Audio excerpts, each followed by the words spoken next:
So is there anything in the bill, since this would be a new revenue stream for the state, to designate the funding towards specific programs up in Sacramento? My understanding is that it would simply create funding for what we call the general fund, which is our source of support for all health and human services programs in the state. So our struggle right now with the budget is because the general fund is so limited, and because we are having a hard time finding new revenues, and because through our initiative process we've already carved out so many special places where general fund money has to go, we need to look for every possible solution we can to augment the general fund, and so that's what this legislation would do, one of the reasons why we support it. Okay, so we have a follow-up question regarding the repeal process for Prop 8 for Andrea. If you could explain a little bit more about what exactly Equality California is doing to mend fences or establish better relations with grassroots groups that maybe had some issues with how the campaign was run the last time. Well, as I had indicated before, I do think that that for one, the initiative to relaunch Let California Ring, I think, is the appropriate one. I think it provides an avenue for all sorts of organizations to plug into. Is it going to be right for everyone? I don't know if it'll be right for everyone, but I think that it's a great start. We do have a number of grassroots folks that are involved, working with us again on the 3 different areas that we're focusing on immediately, and one is families. But I know that there's also, there is opportunity, as I said, through our regional offices. We have an outstanding staff of people that are working every day tirelessly as field organizers. I'm in communication. I'm working with them. One of the things that we'll be doing early in the year, and you'll hear a little bit more about it, is sort of launching a monthly meeting where we can work much more closely with the grassroots organizations, especially a number of the new groups that have sort of come up in the last year or so. So we'll be looking at and starting off and kicking that off here in the Bay Area. A similar type of effort already takes place in the Los Angeles area, but we'll be doing something here where we'll be meeting around different quarters of the Bay Area, meeting in the Silicon Valley, meeting in San Jose, going up to Sacramento, etc., so that we have an opportunity to work with people on a face-to-face basis, really develop those relationships, do some fence mending. We're also working within, I think, one of the greatest times for the LGBT movement towards liberation. We've got a number of sort of generational shifts that are happening right now that I actually think are very, very helpful and really enhance our movement. Certainly working with those folks that have been working sort of in the netroots, grassroots sector. We've got great staff here, and Jay Davis, who's working online with a number of those individuals and bloggers and so on. So we actually are already starting to sort of plug in a very, I think, a very effective way, certainly always looking for input and feedback on how we can do it better. But in terms of sort of on the ground work, we're already working with a number of grassroots organizations and doing weekly canvas work throughout the state. Amy Mello, who is our field director, can certainly fill people in more in terms of what's happening in each of those regions. So on Saturdays, I know that there have been special canvases where a number of those grassroots organizations have plugged in with our efforts, and we go out and people are coming forward to co-sponsor other like events or other like activities. So the conversations are ongoing, but not only going to be talking to talk, but walking to walk, and making sure that there's activities that are not necessarily always going to be just driven by Equality California, but again, it's collaborative. We've got a number of ideas that we're exploring in terms of what makes sense and how we can support other people's activities and make sure that we have some good synergy. So as far as the fence mending and that sort of thing, I think that, again, it's a process. I think that we're doing it in as organic a way as we possibly can and as respectful a way as we possibly can.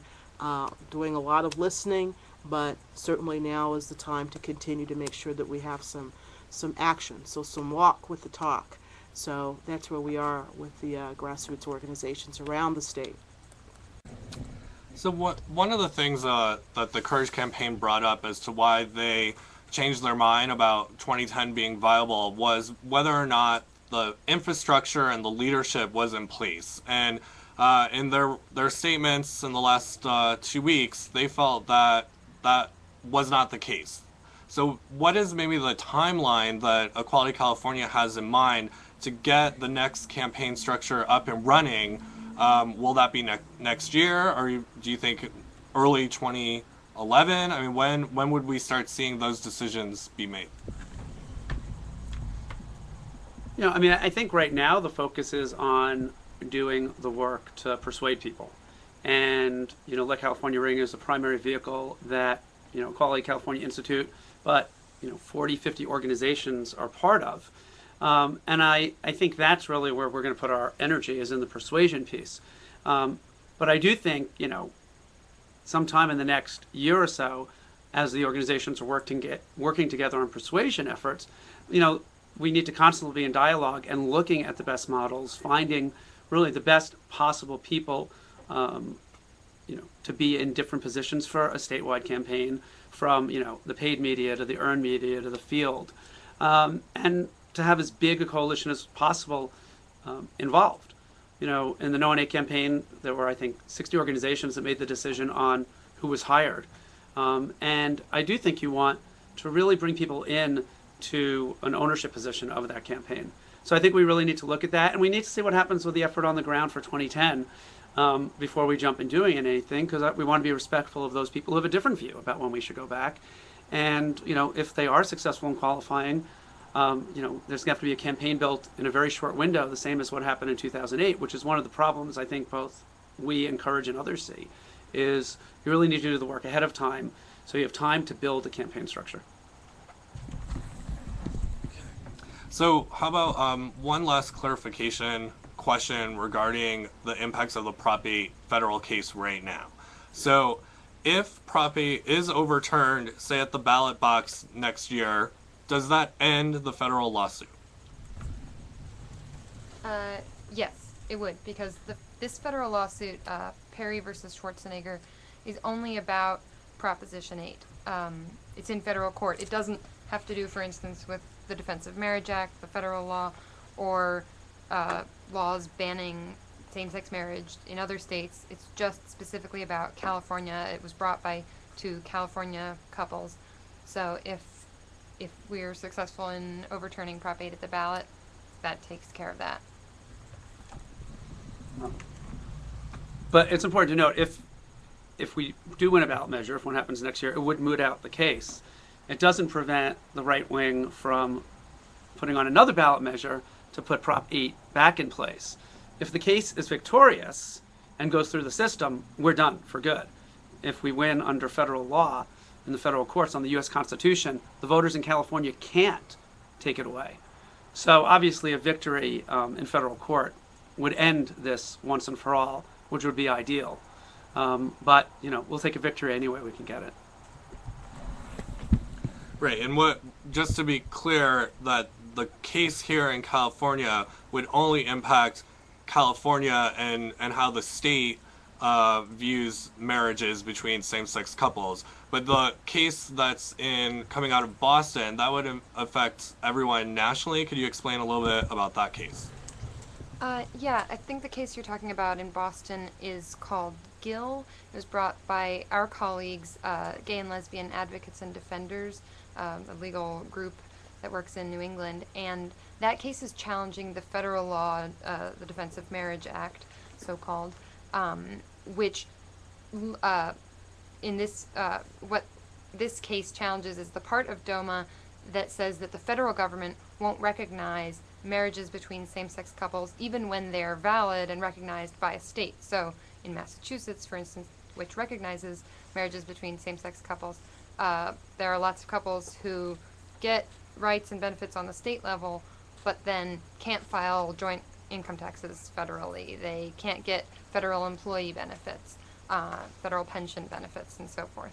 So that case is pretty narrowly, specifically targeted.